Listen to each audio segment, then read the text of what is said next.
All right, guys, this is the back side of this worksheet 2.22, factoring trinomials. And so I'm just going to review with you an easy one, and then we're going to talk about some of these ones that have the numbers in front that are just a tiny bit more difficult. So let's do number 13 as a review of some of the easier problems. So I know I have b squared that I'm going to start off with here. And I also know that I have positive 8 that's going to go here. So I know b times b is going to give me b squared. And I know I need something here and something here that are going to add up, adding to give me this negative 6b here.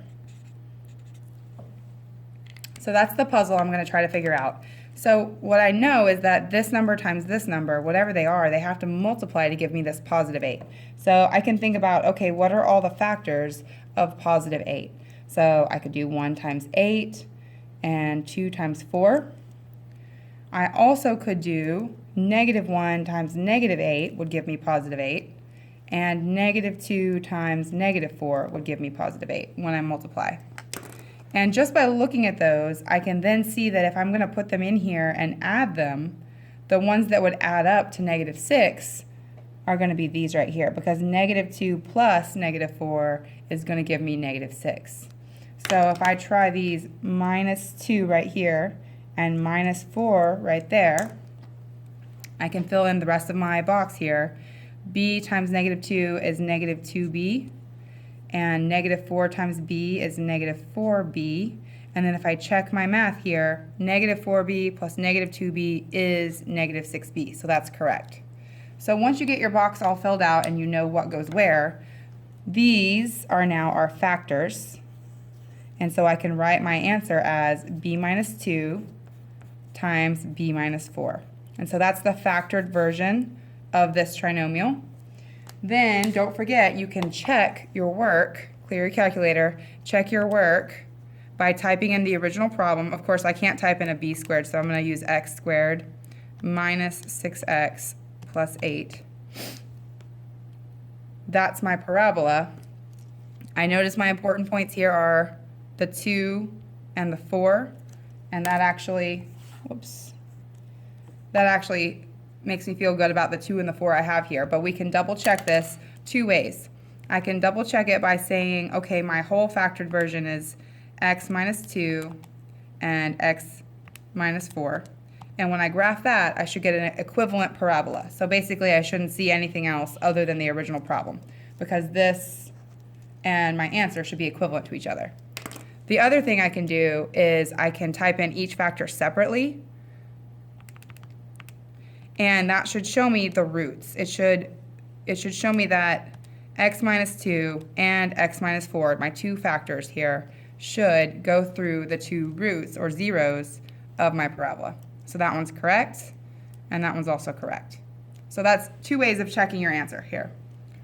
Okay, so now we're going to get into a couple of the different ones. Number 15 and 16 are different than the ones on the front side of your paper, because they have this a term here that's not 1. See, these all had 1s in front, so that was really easy because you could do 1b times 1b is b squared. But this one's a little different because it has a 2 in front. So the first thing you should do is check to see if you can factor out that first number. So could I divide everything by 2? And the answer to that question here is yes. So let's do that. Let's factor out a 2 and make our problem easier. So if I take a 2 out, 2 times n squared is how I would get my 2n squared. 2 times 3n is how I would get 6n. And then 2 times what would give me 108. And if you don't know that, you can divide. And so think about what you're going to need here. It is going to be 54, but I need it to be a negative 108, so I need a negative 54. Remember, you can always check this math by redistributing and making sure you get 2n squared plus 6n and minus 108. And I do. So now that I have this version here, I'm going to ignore this 2 and factor this, just like I was factoring these other ones. So I know I'm going to have n squared in my first upper left box here, and I'm going to have negative 54 for my box here. And then my goal, once again, is to figure out what would go in these. When I add them, it has to add up to 3n. So think a minute about the factors of 54 and which of those would add up to 3. And some of you can do this in your head. I cannot do this in my head, so I always take a minute and I make a list of the factors of negative 54. And since it's negative, we're going to have a long list because we have negatives and positives. So we have negative 1 times 54, or we have 1 and negative 54. I have negative 2 and 27, and I have positive 2 and negative 27. I have negative 3 and positive 18, or positive 3 and negative 18. I have negative 6 and positive 9, or I have positive 6 and negative 9. And I think that's all the factors. And so I'm thinking in my head to myself, okay, if I put these in here and I added them up, I need it to add up to positive 3n. Positive 3. So it's going to be one of these because these are apart by 3. And I want the bigger one to be positive. So negative 6 plus 9. So negative 6n and positive 9n is what I need to give me positive 3n. And so once I get my box all filled out, I can figure out, okay, this would be n times n. To get 9n here, I would need a positive 9. And to get negative 6 in here, I would need negative 6. So those are going to be my factors. Now don't forget, we also took that 2 out in the beginning. So I'm going to leave the 2 out front, and then I'm going to put my 2 factors, n plus 9 and n minus 6. And so that is the factored form of this trinomial. All right, I'm going to do one more with you, and that's number 16. Number 16, notice it once again, it has this number in front of the n squared. So we're going to see, can we divide that out of everything? Can we factor out that 5? And the answer is yes. We can factor out a 5 to make this easier on ourselves. So 5 times n squared would give me 5n squared. 5 times what would give me 10n? 5 times 2n would give me 10n. And 5 times what would give me 20? 5 times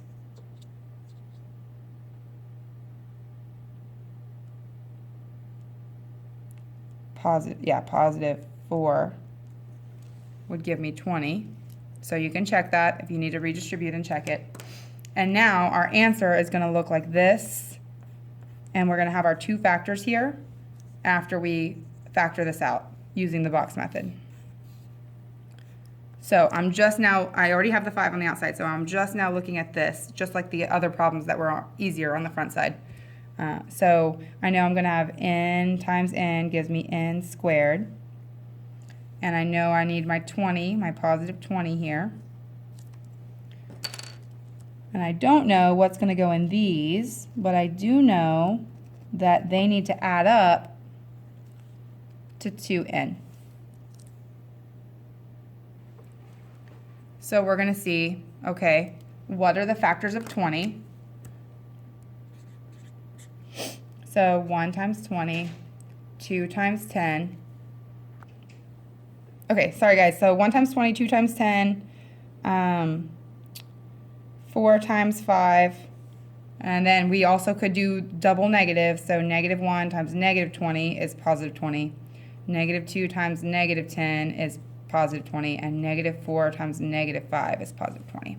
So those are all of my options, and I want to figure out which of those is going to add up to give me 2. And I don't see That's going to give me 21. That's going to give me 12. 4 plus 5 is 9. This gives me negative 21, negative 12, and negative 9 when I add them up. So none of those are showing me what I want. So what I'm going to do is I'm going to take my original problem without the 5 on it. I'll just take the inside guts here. Oops. So we're going to graph n squared, or x squared, plus 2n, 2x, plus 4. And I'm going to graph it and see what's going on here. And now I can see, if you look at that, the solutions are the zeros, remember, or the roots. And I see on my screen there are no roots. There are no solutions to this interior part here. This part has no solution. So I can't factor this the way that I wanted to. There's nothing that I can put here or here that will work out. So you can either write not factorable or no solution, or you can just leave your answer as this 5n squared plus 2n plus 4. That's as much as we can factor out of that. We can't split it the way that we want to. So that's an example of another one that's not factorable or no solution, because it has no solution on the graph, no roots. Okay, so you're going to finish this paper out. I will tell you that that's the only one on this side that has no solution. So all the other ones should look like this or like this when you're finished.